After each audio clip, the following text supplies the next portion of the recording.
Good evening, everyone. Thank you so much for coming. Welcome. I'd like to introduce Dr. Jonathan Matusitz. He's going to be our speaker tonight. He's earned his PhD from the University of Oklahoma in 2006. He's currently an associate professor at the Nicholson School of Communication here at the University of Central Florida. He studies globalization, culture, and terrorism. On top of having close to 100 academic publications and over 100 conference presentations, he taught at a NATO-affiliated military base in Belgium in 2010. Originally from Belgium himself, he moved to the United States in 2000. And in 2012, he was honored with a prestigious teaching award by the College of Sciences here at UCF. Tonight, Dr. Matusitz will be talking about terrorism and rhetoric of the U.S. government. The beginning of his presentation will be about terrorism and what it means. Then he will delve into the heart of this presentation, rhetoric, and euphemisms used by both the Bush and Obama administrations. The end of the presentation will be about the dangers of using too many euphemisms in terrorism studies and the solutions that we should adopt in order to avoid burying the truth under jargon. If there's a term that you don't understand during Dr. Matusitz's presentation, there's a glossary of words and a definition on the second page of the handout. At the end of this presentation, and after the question and answer session, Dr. Matusitz will do a book signing of his new book, Terrorism and Communication, A Critical Introduction.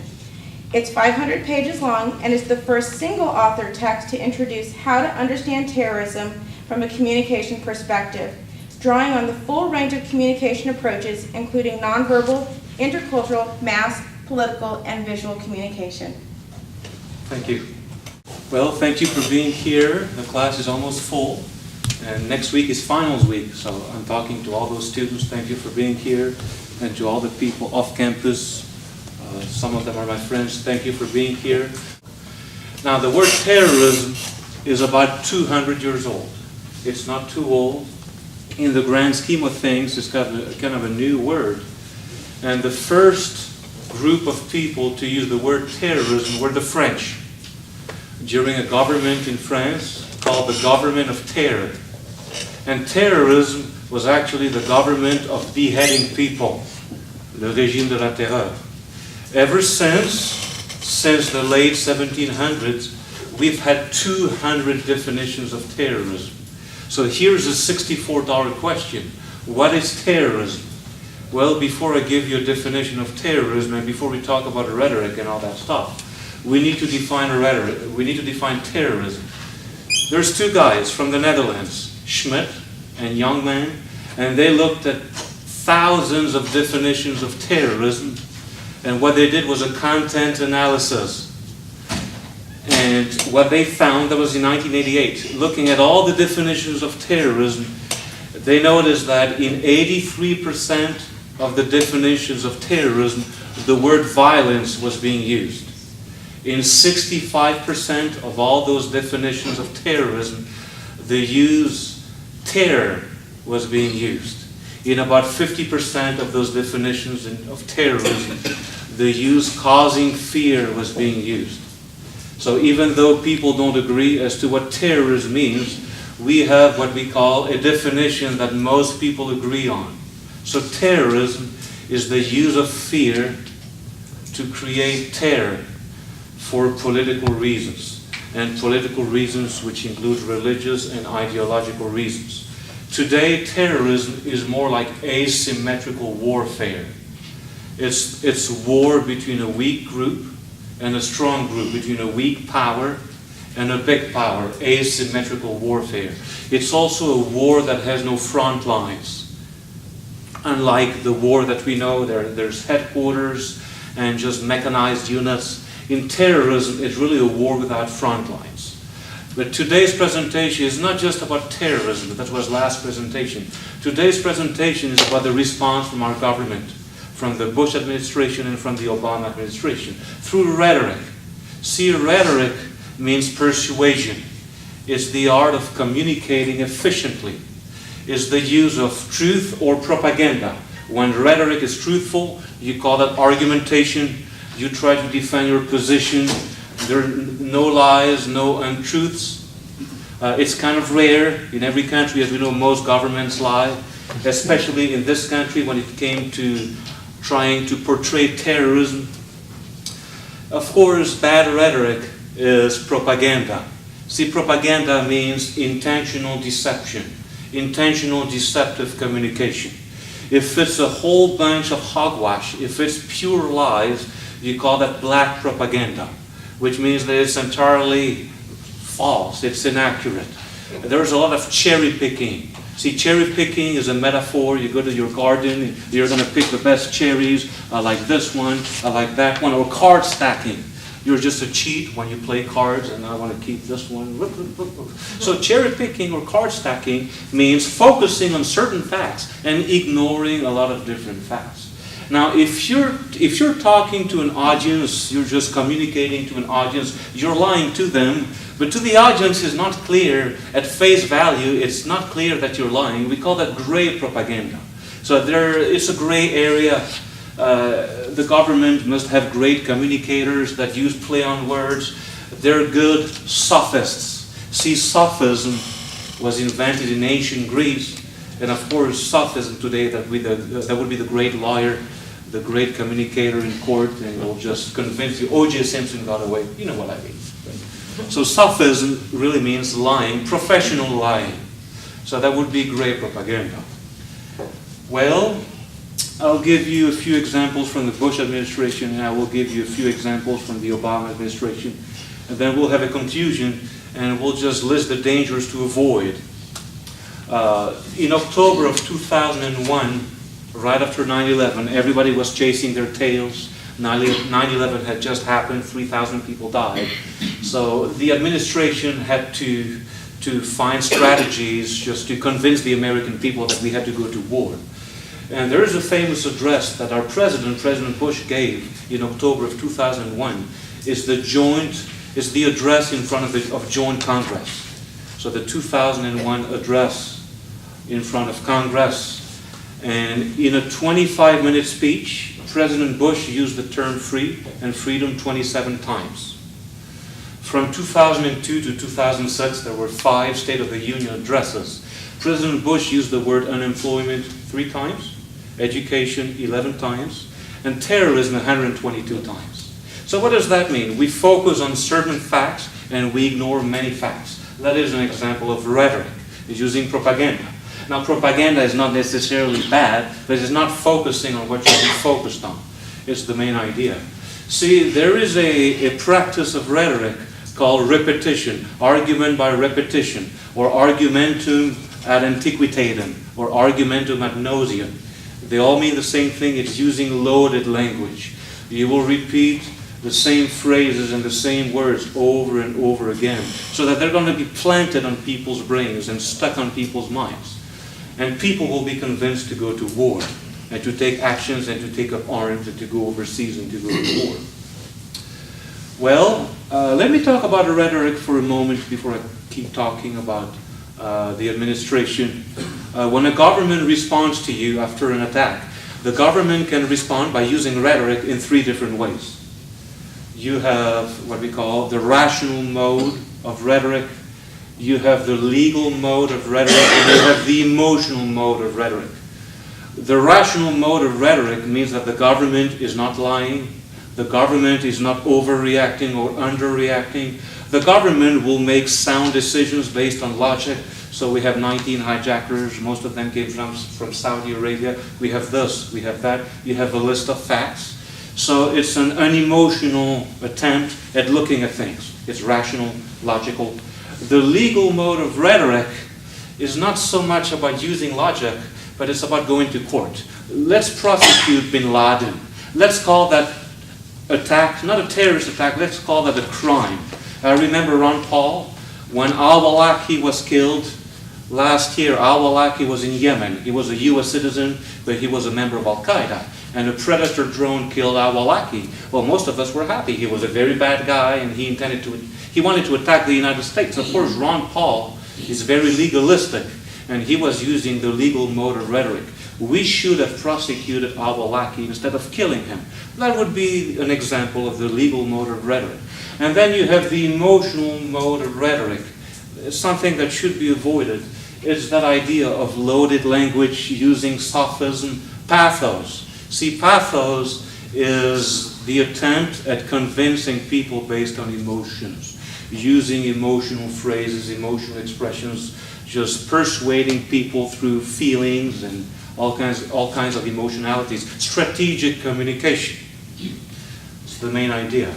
Now here's a question. How can you do that? How can you use emotional rhetoric without appearing as a liar? Well, it's called euphemisms.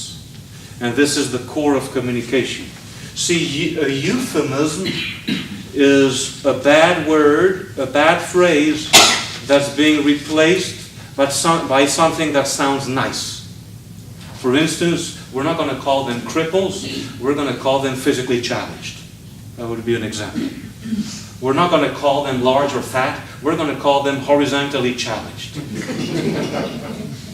Hopefully we're not going to call rape victims and unwilling sperm recipients. Hopefully that ain't going to happen. Or someone who's tall, vertically challenged. So apply that theory in terrorism studies. There are a lot of them. They're all over. So let me talk about that. This is going to be the heart of this speech today. Euphemism really is ambiguity, lexical ambiguity. You say something, but it has a different meaning, or the meaning is buried under jargon. So you're being economical with the truth, right? That's what we mean by ambiguity. You're being economical with the truth. We call it Aesopian language. And Aesop was a Greek philosopher 2,000 years ago. And Aesop said that you can tell the truth by using different words. Aesopian language.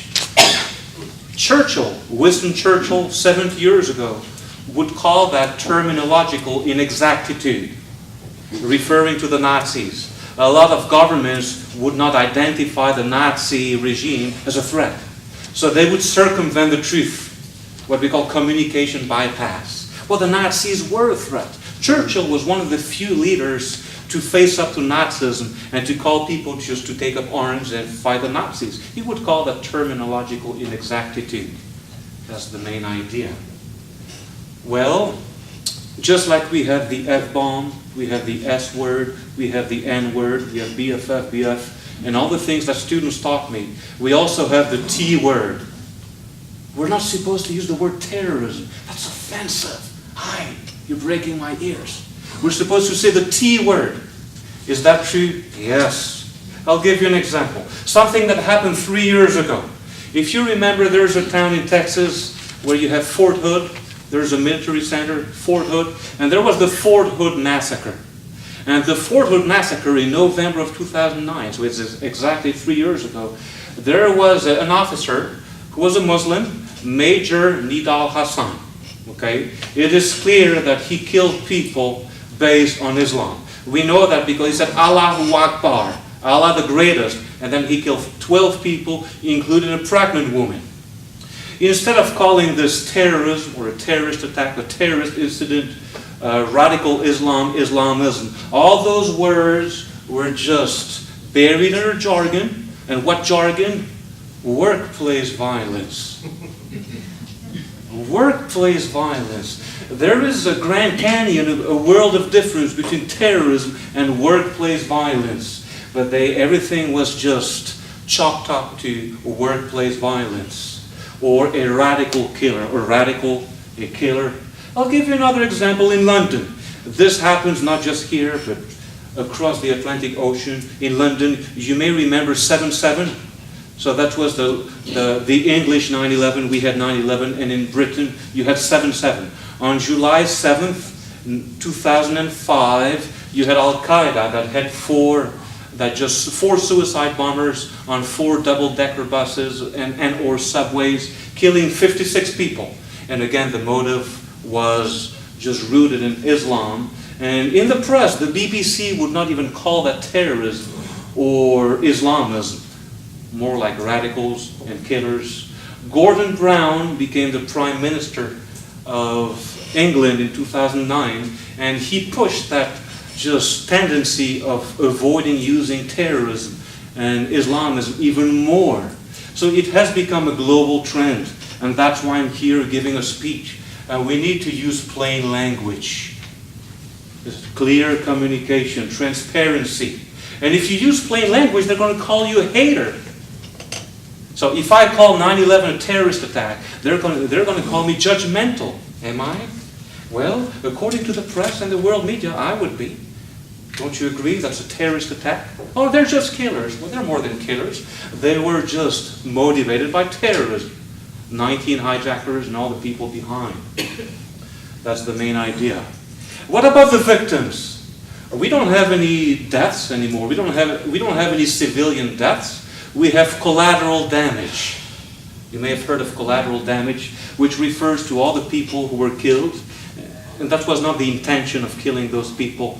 Just people outside of the target, on the fringe of the target, and any material that was destroyed. You're not talking about big damage or civilian deaths, just collateral damage. In South America, the word terrorism is not being used. In most media outlets will not use the word terrorism. They're going to say guerrilla warfare, or militia, militant, assassins. Again, there is a world of difference between terrorism and militia. Che Guevara would be part of the militia. As we all know, he was not a terrorist. Che Guevara would be guerrilla, part of the guerrilla warfare. But of course, because of political correctness, because that's what it's all about, let's face it. Because of political correctness, the word terrorism is again being buried under jargon. Well, no more bombing. What's wrong with the word bombing? Well, let me list a few words, and everything is in the book, by the way. Chapter 9, no more bombing. Sorties, preventive reaction strike, disruptive reentry system, daisy cutter. No, daisy cutter, that's what I do when I'm bored. That's not bombing. Well, apparently bombing is offensive. You call that sanitizing language, romanticizing language. That's the main idea.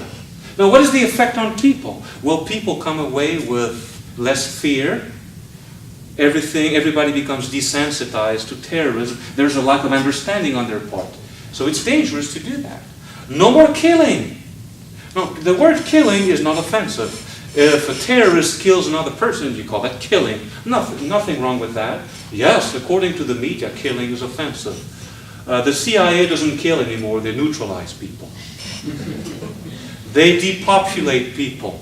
To waste someone is to kill someone. To service the target.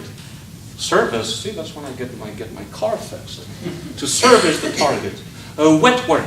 We don't have any killing. We don't have any assassination. We have wet work. We have terminate with extreme prejudice. We have arbitrary deprivation of life.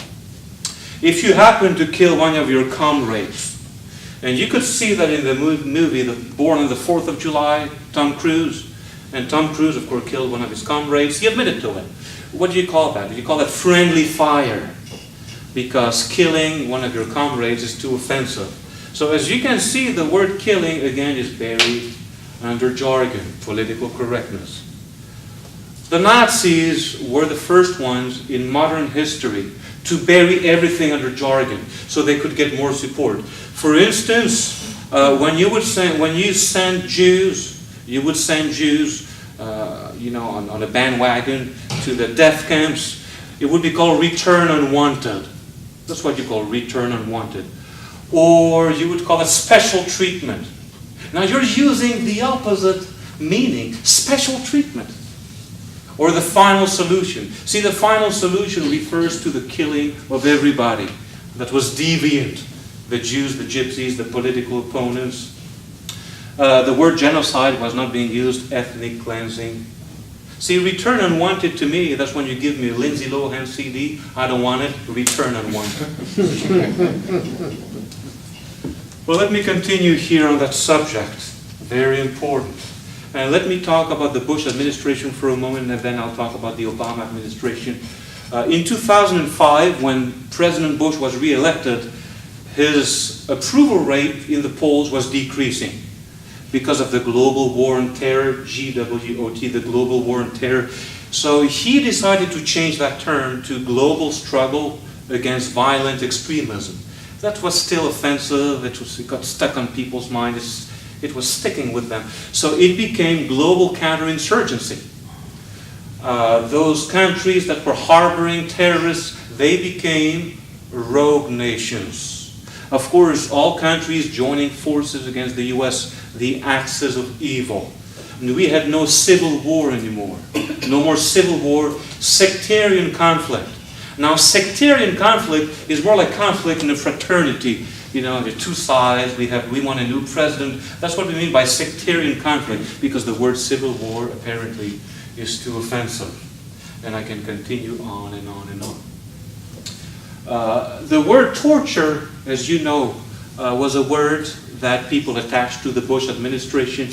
So Dick Cheney and George Bush decided to come up with a lot of euphemisms. For instance, we had no torture anymore. We had enhanced interrogation technique.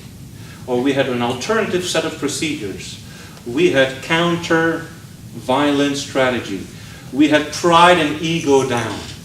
Apparently when you torture a suspect, you just make them swallow their ego, swallow their pride. We had stress and duress. Because when you torture someone, it's stressful and he or she is experiencing duress, hardship. Those places where people were tortured, they were called black sites. Black sites. The CIA has the right to kidnap you if you're a suspect across the world and just fly you to the US or Guantanamo. Instead of calling that kidnapping or rapture, it's called extraordinary rendition. And the list goes on and on and on. Well, let's talk about the Obama administration. See, the Bush administration would try to remove the word terrorism out of the vocabulary because, you know, he was just sinking in the approval ratings. Obama has done things that are far worse. The word Islam, radical Islam, anything that refers to Islam had to be eradicated as well.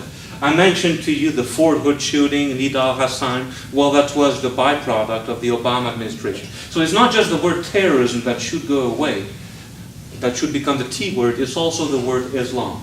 For instance, we don't have any Somali terrorists of the coast of Somalia. We don't have any Islamic terrorists of the coast of Somalia, right, the Horn of Africa. We have pirates.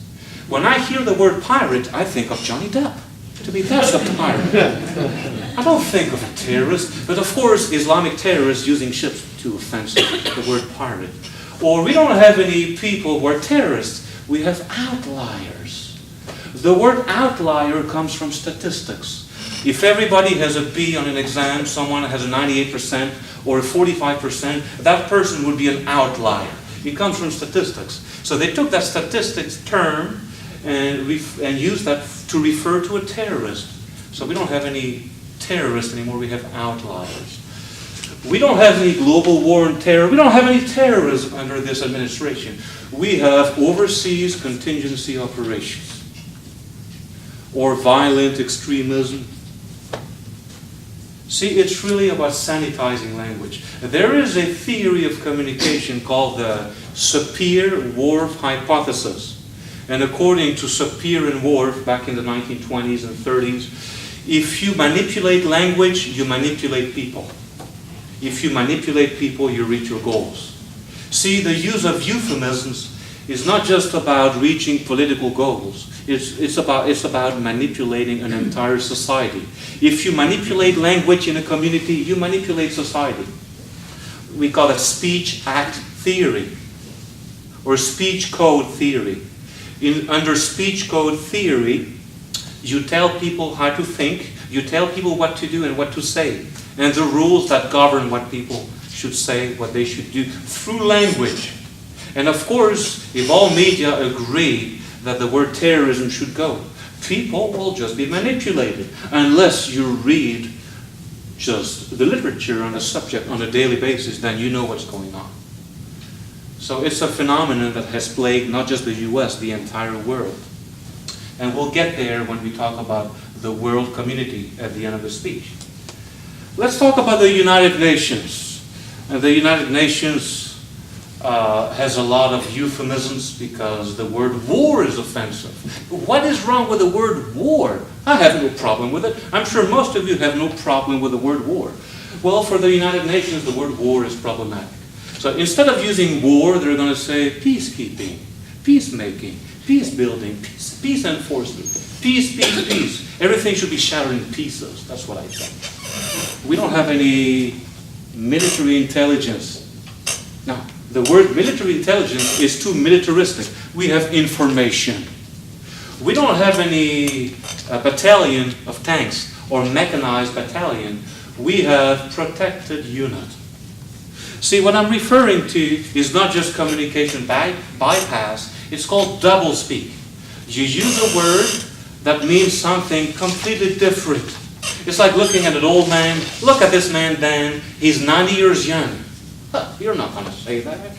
So instead of using war, you're going to say peace. We're just making peace with those people. That would be we call it blue speak. The lingo, the jargon of the United Nations. Well. You know, the bad guys, the terrorist groups, they're also the ones using euphemisms. They don't like to see themselves as suicide bombers, and they're going to see themselves as martyrs, heroes. They're not going to use words like terrorist attacks or killings or brutal killings. They're going to say executions.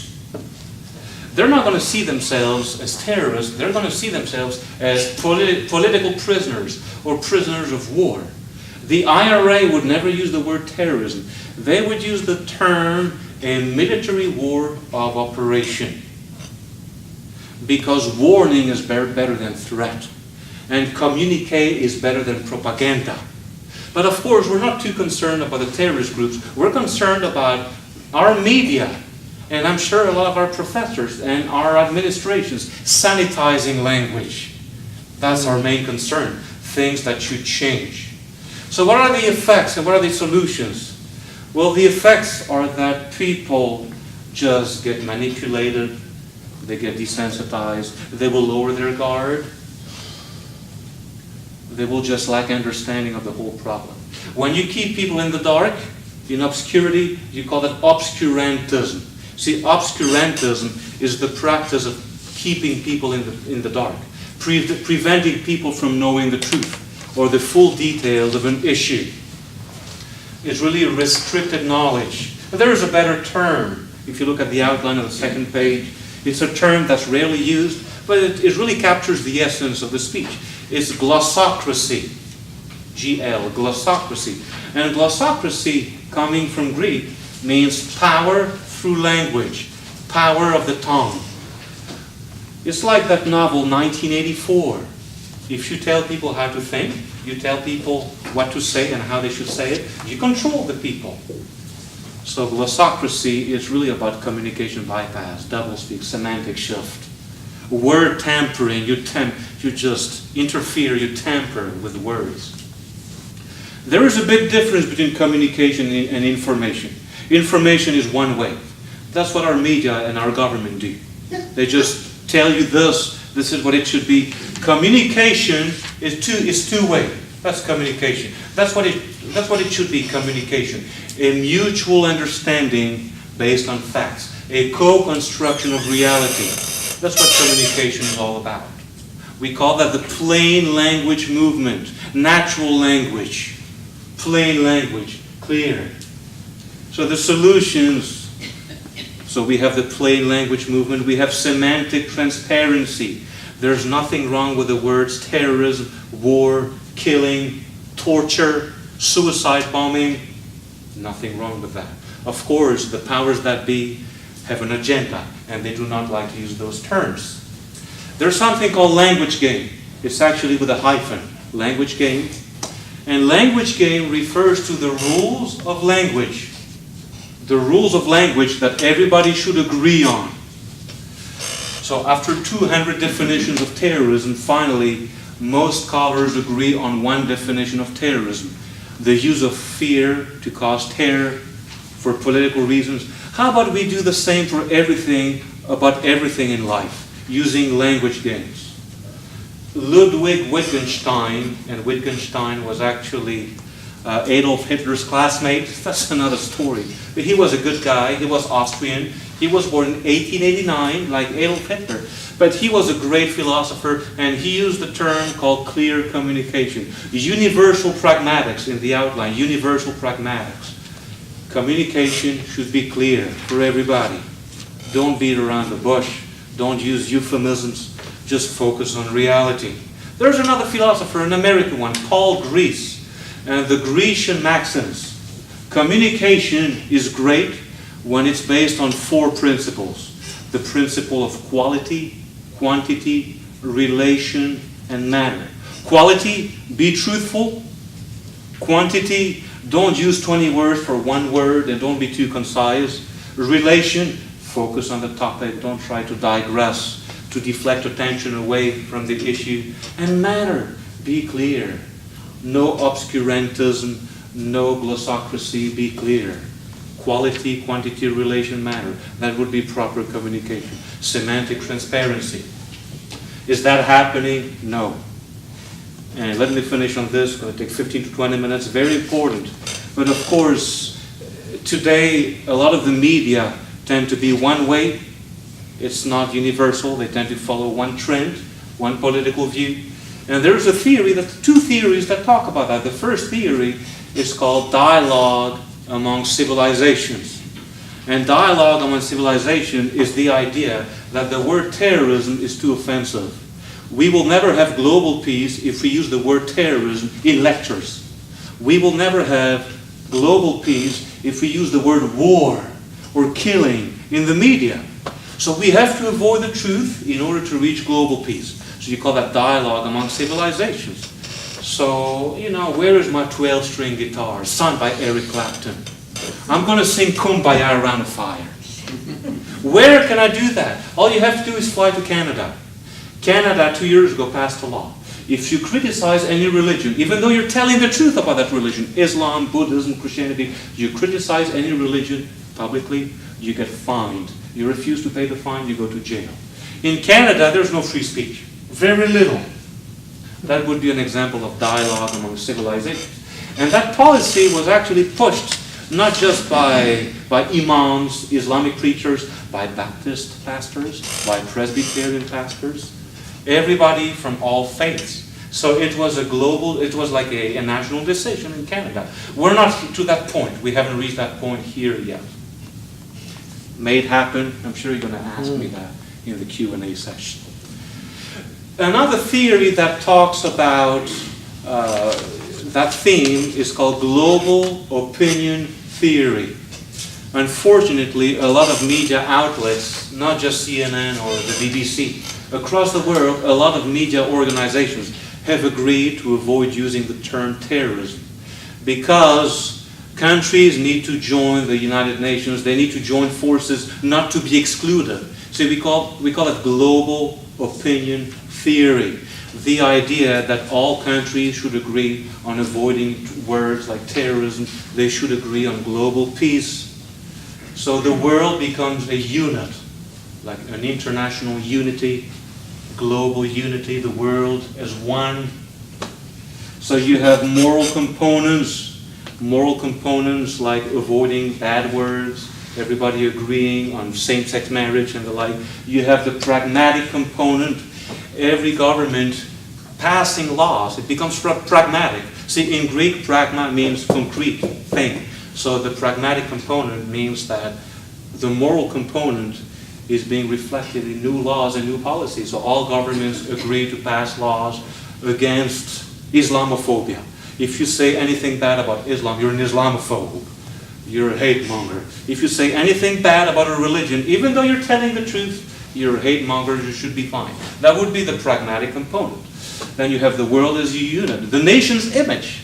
See, apparently, if a nation's government uses the term terrorism, it's going to be badly seen. The Prime Minister of Canada, get this, the Prime Minister of Canada last year, okay, he used the term Islamism. We have a big problem worldwide, he said, Islamism. Everybody was just jumping on the guy. Don't use that term, even though, just turn on the TV. We know that. We know we have an Islamic problem. I'll tell you what, according to Rand, R-A-N-D, Research and Development, according to RAND, a non-profit institution in California. Since 1972, RAND has studied terrorism worldwide.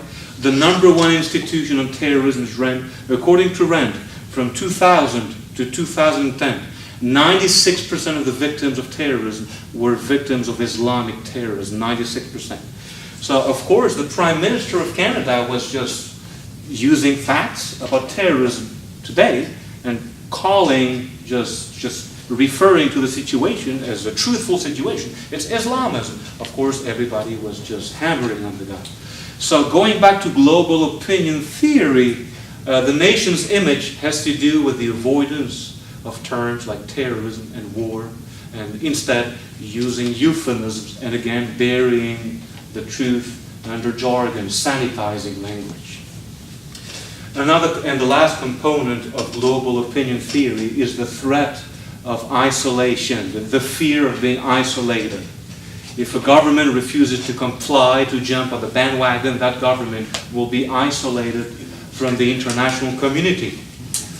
So what have countries done to engage in dialogue among civilizations and global opinion theory? A few concepts, for example, kissing the enemy, both physically and metaphorically. For instance, kissing the enemies, he refers to fantasies of peace. You think that by appeasing your enemies, by giving them a box of chocolates, they will just relent? Jimmy Carter, President Carter, is notorious for actually kissing a lot of world tyrants on the cheeks. Fidel Castro, Ceausescu in Romania, Assad in Syria, Kim Jong-il, Kim Jong-il. And he actually said that, I don't think Korea is a problem. I don't think North Korea is a threat. Right? Of course, today, kissing the enemy has become a metaphor. You just go to conferences, you attend conferences worldwide, and you avoid using terrorism and war and the list that I gave you today. In Europe, a lot of governments see Hezbollah as a group that's not a terrorist group. Now, as a reminder, to refresh your memory, Hezbollah in 1983 went to Beirut, Lebanon, and sent 2 suicide bombers, killed 241 US Marines, plus civilians. So Hezbollah is a terrorist group. And the Khobar towers in Saudi Arabia in 1996, that was Hezbollah. But of course, increasingly, Western governments, especially those in Europe, will welcome Hezbollah as one of their friends. They welcome Gaddafi as their greatest friend. So that's part of that kissing the enemy image. Another concept that should be used, it's based on a book. The title of the book, Schmoozing with Terrorists. Now, schmoozing comes from Yiddish. To schmooze means to talk, to engage in small talk with someone. Just, hey, what's up? You want $5? That would be schmoozing. And of course, a lot of the Western leaders, including celebrities, they like to schmooze with our enemies. Let me start with a few celebrities. As we all know, Sean Penn. Now, what's the deal with Sean Penn? Well, Sean Penn frequently goes to Venezuela and Iran. And one of his best pals is actually Ahmadinejad. And he made a point publicly in a speech that Ahmadinejad is actually a great leader and Iran should have nuclear weapons. That would be schmoozing with terrorists. Rosie O'Donnell. Now, Rosie O'Donnell was on The View, and she said that we should not be worried about terrorists. We should feel sorry for terrorist groups, especially leaders, because, quote unquote, they too are fathers and mothers. So that would be schmoozing with terrorists. And the list goes on and on and on. So what's the point here? Unless we recalibrate, unless we just engage in cognitive restructuring, unless we just focus on the truth, if you tell the truth, you're going to make some enemies. Well, it's life. Unless we focus on the truth, unless we call a spade, I think things are getting worse and worse. Remember what I told you about 45 minutes ago. One way to control society is by manipulating language. For the past 2,000 years, since the dawn of humanity or modern humanity, by manipulating language, romanticizing language, sanitizing language, societies have been manipulated. Adolf Hitler had an approval rate of 80%. Who was following Adolf Hitler? College professors, civil engineers, lawyers, because he was a great communicator, a great rhetorician, and he and the Nazi Party would sanitize language. As I told you, return unwanted, right, special treatment.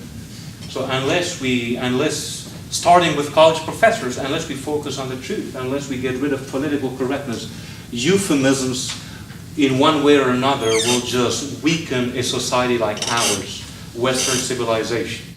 Yes.